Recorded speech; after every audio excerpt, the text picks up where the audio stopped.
people on the quest for good content. Welcome back to another installment of Song of the Week. I am one of your hosts. You got the trifecta, the triangle offense running it again. Bill Farrow, here with David Grunfeld, and the man in the middle, at least the middle of my screen, Jordan Bell, founder of the channel. Boys, we haven't sat down together in a little bit. A lot has happened, and some really shell-shocking news in the music world, actually, which I know we want to spend a little bit of time on. But before we talk about that, tell me what's up. What's going on? Yeah, so I'm okay. Um, Still riding these ups and downs of unemployment, like enjoying the time off, enjoying the time to reflect and be productive in other areas of my life, and then also dealing with the reality every week of like, all right, I'm not making any money, um, and trying to figure that out. But like, if you were to put it on a 10-point scale, man, I'm probably at like a 6.5, 7. Like I'm doing all right. What about you guys? 6.5, 7 is not too bad. And figuring Yeah. things out is always good. Yeah, hanging in there. Life is busy, crazy, but doing good, doing good.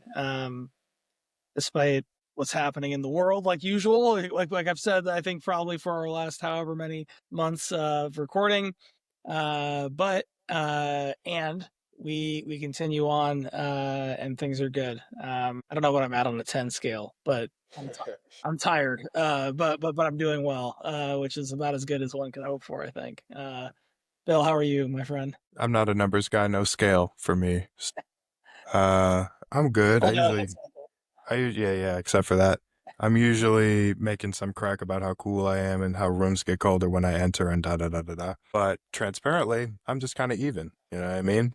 Which is a weird place to be considering all that's going on. But I think it means that I'm truly centered and present and available to be helpful, useful, and empathetic where the world needs me. And I think that is a healthy place to be and some place that I've been trying to go for a while. So in a weird way, I think with the turmoil around, I'm even. Wow. What a transformation that yeah. brings. Cause I know that was something David, you in particular, I know that was something I was working on for a little bit.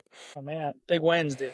Huge wins. Yeah, the world is the world, but being able to feel even or good, if not good, even and all right is a big deal. I know Jordan, that was your song of the week not too long ago. Yeah. And being all right is a great thing. So that's great, boys. Glad to hear that. And I think you touched on it, and I'll just tee this up and Yeah. let you guys talk a little for most of this time. But we lost a great a true talent.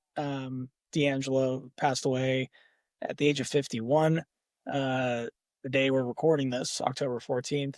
Um, and you guys will talk about it here in a second. But for me, a legend, in his time, a legend as he was alive, an unbelievable singer, an unbelievable orchestrator of music, like layer of sounds and people and rhythms. Just such a funky, groovy person, who emanated that through his music, who put out really important projects for me personally anyway. Black Messiah is like been in my personal inner circle rotation since it came out in 2014 or 2015, whenever it was. Yeah, just really like kind of a sudden for me. I didn't realize he was sick. A sudden loss that will be felt for a long time. I'll kick it to you guys to offer your thoughts too. Yeah, I mean, just to echo that, just a really sad moment. I think when I think about D'Angelo, I think about how unique he was and how he was able to kind of be one of the pioneers in the like neo soul kind of lane of music and just created sounds, man, that were so unique. Dave, I think you used the word funky, which is exactly one of the words I would use. Um Really poetic dude. One of those dudes that like I never saw him perform live, but all of the videos and things that I've seen of him, you could just tell how talented he was. Like he was just an uber talented dude. Um, Gave so much to the industry and gave so much to the fans. And Bill and I were talking earlier, doesn't have a huge discography. There's only 3 albums, but all 3 of those albums are super influential. I'm a big Voodoo guy. that's one of those albums for me that I can put on anytime, any place, and it's a no skips album for me. Um, but yeah, man, just a really legendary dude, really legendary career. The idea of dying so early, man, is scary. And we've lost a couple guys now. I think that's the same thing we lost Chadwick to, of pancreatic cancer at such a young age. Um, but it's awesome that he was able to give us so much in that time frame that he was here. And his music will obviously live on forever. It's ironic, obviously, that we just talked about him 2 weeks ago on the podcast, and now he's gone. So yeah, it's a tragic loss. A very tragic loss. He will for sure be missed in the industry. His music, his voice, and his presence will all be missed. Well said, boys. I think really, condolences to his loved ones and his family. Obviously, we're a small channel right now, so no guarantee that they say or see this, but I think it needs to be said. David knows this. I usually say some version of thank you for your contributions to those who have made significant and real impact, as general as a word as that can be. He is really the embodiment of like true, crystallized, focused, almost perfection. Jordan talked about the small discography. Like if you can be excellent over the course of your visible career, we'll say, and be that influential and be that emblematic of a time period, mainly the late 90s, and be the personification of what men want to be, desirable, connected, truly masculine in all areas of the spectrum that masculinity covers, and also just have a softness about you that is inviting and welcoming and makes those around you feel really safe, but dynamic enough where you can blend into just about any space, not just sonically, but he seemed to be a true, personable, and genuine human being to connect with. I remember just scrolling Instagram today, him linking up with Redman and Method Man at like some sort of live performance he was doing. Black Thought posting pictures of him. Ninth Wonder saying he was in the airport crying because of the loss. And obviously the ripple effects will continue to expand out. But in this world full of cloning, it's really cool to try to be the one and only. And I don't know if there will ever be another one and only quite like him.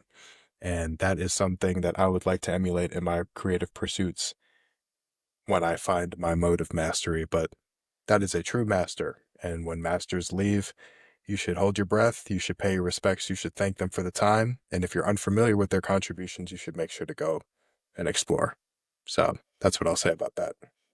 Yeah, to bounce off of something that you just said, Bill, and I think I've brought this up before, but when we interviewed Tank down in New Orleans, one of the things that I said to her, and to me, this is one of the biggest compliments that we can give artists that we talk about on this platform, is no one sounded like D'Angelo. D'Angelo created his sound, he created his lane, his music was his music, and he was within a genre. Like he was definitely neo soul and R&B and some funk in there, but there was no, you could not properly imitate him. And to me, that's one of the highest compliments as an artist, is the ability to stand out. And he accomplished that 10 times over. So yeah, again, man, I'm glad you mentioned his family. You're absolutely right to do that. Condolences to his family and his loved ones. Yeah, just a sad day for music fans. Well said, guys. So the Well long and the said. short of it is, if you are familiar, dedicate your time and go back, because I know it's probably been a little bit, whether you want to admit it or not. And if you're unfamiliar, you should do yourself the service to like your soul and your spirit and listen to a handful of his songs, at the very least, a handful, and Do, keep the do, memory alive. do you guys have one D'Angelo song that is your favorite, or one that comes to mind when you think of D'Angelo?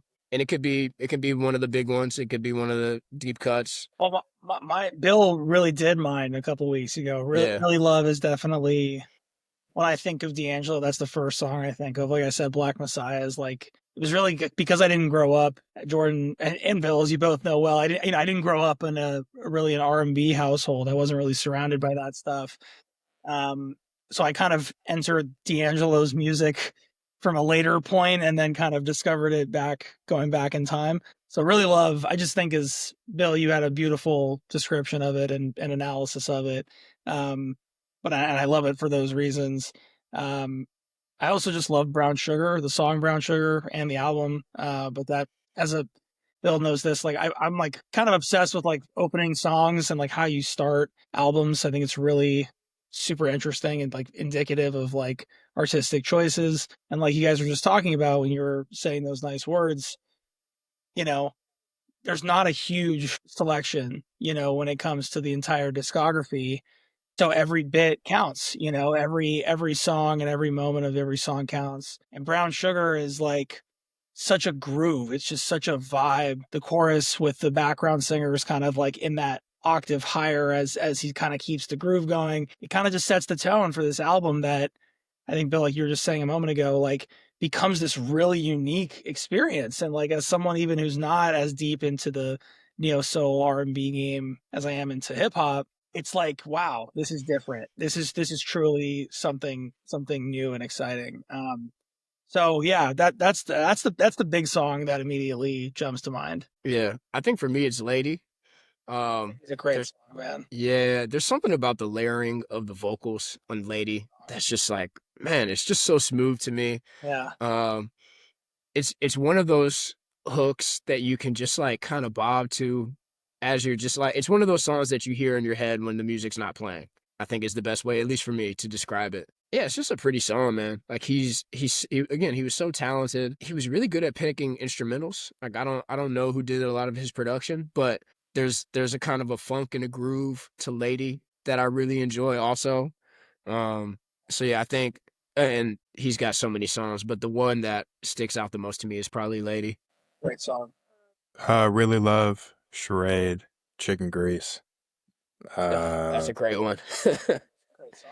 yeah, I mean, I'll just say those three because the song of the week is going to be one with him on it, just to honor the memory a little bit further. So I'll stop Sure. there and save the fourth one for when we talk about our songs. Well, that's a good transition. Let's get into song of the week. David, why don't you kick us off this week? You kick us off, Jordan, Okay. because I'm still deciding between two, and I haven't made my decision yet. So I'll probably Uh, decide as you go. Fair enough. So for my song of the week, last week I went back home to Oberlin, Ohio, not Cleveland. Well, I was in both, but um as you guys know, my dad is a pastor and has been pastoring basically his entire life. And this past weekend, he finally was able to retire from the ministry. Um, Very, very happy for my dad. This is something that he's wanted now for a little while. But the church needed him to stick around, and he did that, and he did it graciously and honorably, and so it was good to go back home, and it was nice, man. I went with my cousin that lives out here, and the church did like a nice service for my dad, basically. So he didn't preach, but it was his last official Sunday as the minister. And David, I've probably talked to you about this as much as maybe anybody, but my relationship with church is I don't know if there's a better word than complicated. It's one of those things that like I grew up in it. My dad was a pastor. I was the preacher's kid. I was in the choir. And then like I've gone through these different phases of my life of trying to figure out my faith. And church has turned to me into something that is there when I need grounded. It's not something that I'm going to all the time. But I never regret being there. And I always walk away from it feeling a little bit better.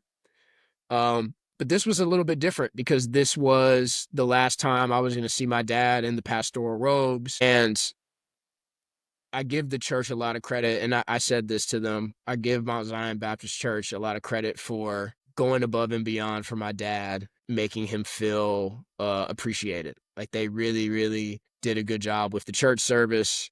People said some nice words. And at the end of church, they had a reception for my dad, which was great.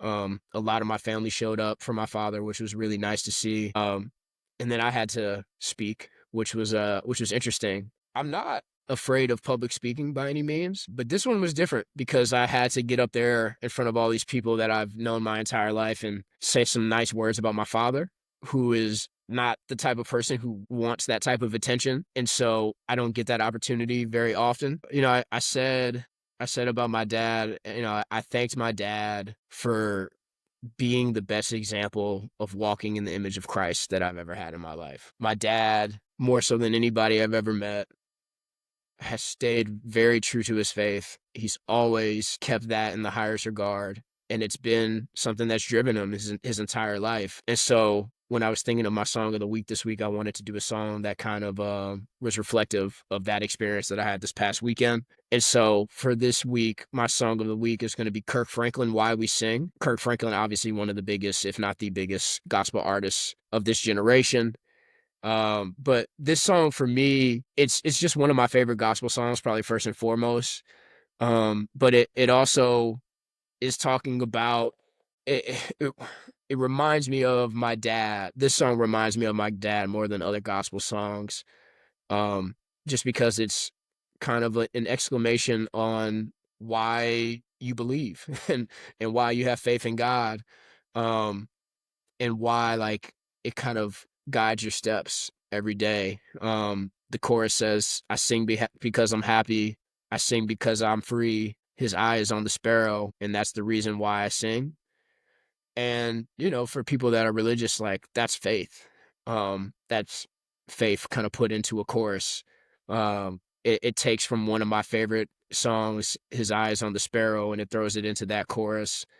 And it's just everything that my dad taught me about religion as a kid and Christianity and my faith. And so that song is important for me, just like in my life. And it's always one of those songs that I'll come back to when I'm thinking about my father. So again, my song of the week is Why We Sing by Kirk Franklin. And that one's for my dad, man. Happy retirement, Pops. Congratulations to Pastor Bell. That's fantastic news. What well earned. I know, like you were saying, a lifetime of service and commitment to the communities that he was in, and that's really wonderful.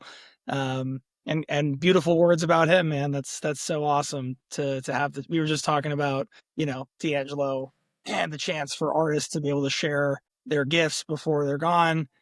You know, as we get older, not that we're crazy old, but as we're getting older, you start to appreciate that those chances to say those types of things and have those types of moments, especially with your family, are fewer and far between than you think they will be in life. And so anytime you get to do that and have it be meaningful, I think is really special. So congrats to him and congrats to your whole family, man. That's beautiful. For sure. Thank you. Yeah.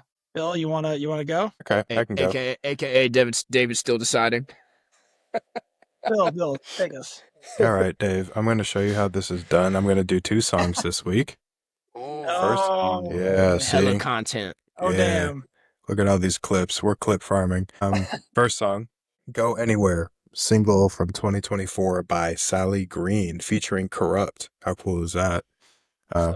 Groovy, dancey, high pace, really cool interpolation of "We Can Freak It" from Sally throughout this record.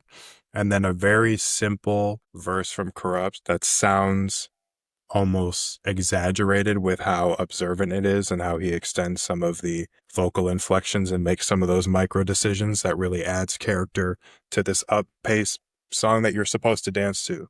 I'll give you the high and the low, right? So this is the high one. I love this song. This was the song probably played second or third most this week, but it just kind of caught me because it was groovy and it reminds me of all the times I tore up dance floors at weddings, which is something that I'm pretty keen on doing. So, song of the week number 1, "Go Anywhere," Sally Green with Corrupt, West Coast legend. Now, song number 2, to make sure I carve out some space and pay homage to the legend D'Angelo, "Nothing Even Matters," Lauryn Hill's song featuring D'Angelo off the Miseducation of Lauryn Hill. I talked last week or 2 weeks ago or whatever it was when we recorded about how that song sounds like curtains drawing back and really setting like a play on how D'Angelo's expressing his affections for whoever he's singing to. This song is like the other side of that, in my opinion. The softness and the care that comes with a very melancholic atmosphere when you're pledging your love to somebody so purely and so crystallized, it like almost hurts. And I listen to this song when I'm sad. I listen to this song where I want the heaviness of the world to actually keep my feet on the ground, because life is a totality of experiences and every emotion should be experienced at some point in your life as intensely as possible. And this is that song that does it for me. When nothing matters, or when everything matters so much that actually nothing matters by comparison, this is the song that reminds me of that. And the near lullaby-like quality that D'Angelo's vocals have in particular, as he's expressing his love to this character that he's singing to in the song. It's as uplifting as it is warming, as it is gut-wrenching, as it is a song that can just kind of, again, I said gut-wrenching, I'll change it to a gut punch that can make you just sit down and be in the space you are, and it just absorb the stillness and the slowness of the moment. Nothing Even Matters by Lauryn Hill featuring D'Angelo. Rest in peace, D'Angelo. Thank you for everything you've done, and we'll see you on the other side. That'll be my second song of the week. Amen to that. The harmonizing that him and Lauryn Hill do at the beginning of that song, that to me, that's almost, I almost don't need to listen to the rest of it. I love just the intro and how they take us, they kind of open the book to take us down this journey in the beginning of that song, man. And yeah, man, his voice was just so good. So that great pick though. Yeah, man. And just like, you can say so much in so few words, right? Your love makes me feel 10 feet tall. Without it, I'd go through withdrawal. Or excuse me, I'll say the top of the verse. See, I don't need no alcohol. Your love make me feel 10 feet tall. Without it, I'll go through withdrawal, because nothing even matters at all. Like, man, the vices and how synonymous they can be with the greatest pleasures you have. It's simple, it's masterful, it's the full emotional spectrum. And he's one of one. And that's why he could do what so many people wish they could do or can't do. Well said. What a song, but two good songs. You sent your first song of the week to our thread a little while back, and I listened to it. It's a very good song. Corrupt, West Coast, stand up always. And I mean, it's Education of Lauryn Hill and D'Angelo. It's one of the greatest rap albums of all time. He, like you guys, and we've been saying, unquestionably one of the best and most talented singers of our time. So that's an excellent choice, Bill. Excellent choices, I should say. And I finally stopped stalling, and I will finally deliver my song of the week. Which there was a couple I've been listening, been traveling for work, like I often do, so I've had chances to listen. But I'm gonna end up going with "Hello" by Erykah Badu featuring the one and only Andre 3 Stacks. Off rip, great choice. Thank you. Yeah, it's a great song. But you can't use my phone is that Erica's album, and that's off. Spelled CAINT, can't. She's just so cool. She's just such a unbelievably dynamic, interesting person and performer who is really comfortable playing in the boundaries, like can do all of the traditional things that you want from a soul R&B funk singer, but then when she just wants to push it out, into her own stratosphere, it just is so fun and funky often. And when she collaborates with rappers, the results are often really interesting. Like she had a song with Lil Wayne. I don't have it off the top of my head, but she did a song with Lil Wayne 10, 15 years ago at this point, and hearing her sonic levels jive with rappers is just really something kind of unique. And this song, "Hello," is one of my favorite examples of that. We get, unsurprisingly, but still incredibly impressively, Andre, just this verse that he delivers to start the song is just so incredibly him and so incredibly good. The like dexterity that he has with wordplay and syllables and just the English language in general is so impressive. not to make this like a lyrics episode, but I just have to say a couple of these bars. Walk out the room. I'm just gonna start from the beginning. Okay, challenge. Leave your phone unlocked and right side up. Walk out the room without throwing your bitch off balance. It's either on or off. Ain't no in between when it's valid. I seem to want to talk more and more about what really matters. I seen my aura hop out my torso and hit her backwards. He's able to just truly like rap in cursive. I don't know how else to describe it. Like the one bar becomes the next and it all fits and it tells this incredible love story is really what it is, that he would do anything for this person. He would, as he says at the end of the verse, he's Kermit Frog jump off London fog, like he will go to the ends of the earth for a person. And it just kicks off this beautiful song, where part of what made me solidified in my decision to pick this, Bill, was your choice, and those harmonies, Jordan, that you mentioned, because Andre and Erica have some incredible vocal harmonies in this song that are just beautiful. They have a child together. They vibe and connect on a really, really deep level, which is very evident in the music. So yeah, not quite a D'Angelo song outright. I'm glad we talked about those at the beginning. I was going to bring up Brown Sugar and Lady for sure as two big ones that, Bill, to your point, if you're a person that is not familiar with D'Angelo's music, those are two really, really easy big ones to start with to kind of introduce you into the vibe. And Chicken Grease, of course, unbelievable shout as well there, Bill. Great song. But this song, Erica and Andre, is definitely playing in that ballpark, I would say, of what D'Angelo was about. So inspired by a great, and like you guys have both said at this point, condolences to D'Angelo's family, and he will forever live on in his art, which is a really hard thing to do, and not insignificant. And just to add on to that song, the Isley Brothers interpolation from Hello, It's Me. Oh, so we're channeling all sorts of generations with that pull. When Andre says, Unicorn, you my porn, and then goes into his little break, I'm just like, okay. That's like Yes. romantic and fanciful, but also raunchy and dirty. It's like the full spectrum of love, man. Great choice It's is awesome. basically what I'm saying. Great fucking No, choice. and I got caught up kind of reading the first part of the verse. The whole verse is great, Will but I this didn't bitch really click over for me? well, is it over for me? Is it over for me? Is it over for me?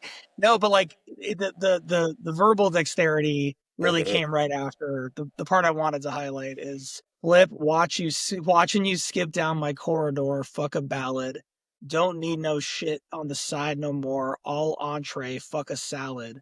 I Mm. often have awesome thoughts of tossing this softer palate.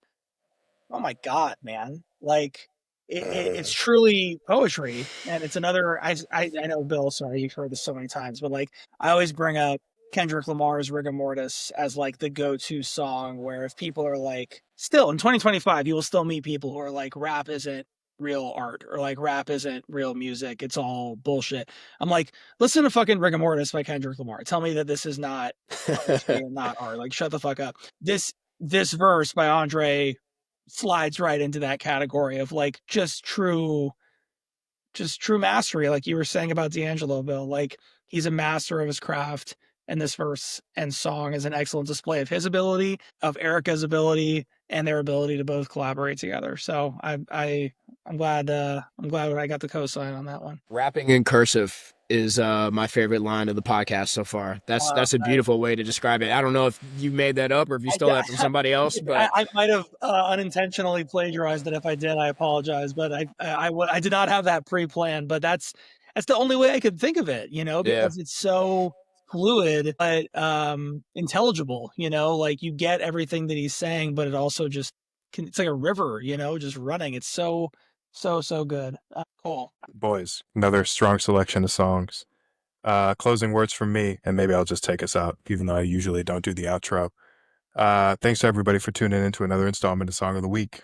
David Grunfeld, Jordan Bell, Bill Farrow, The Triangle Offense. Last note I'll leave you with this is, observe the masters, learn from the masters, and then make your branch off of the masters so you in turn can become a master. Because mastery is all I've ever wanted, and I want you to master your realm too. So, we'll leave it at that. Until next time, y'all. Thanks for tuning in. R.I.P. D'Angelo.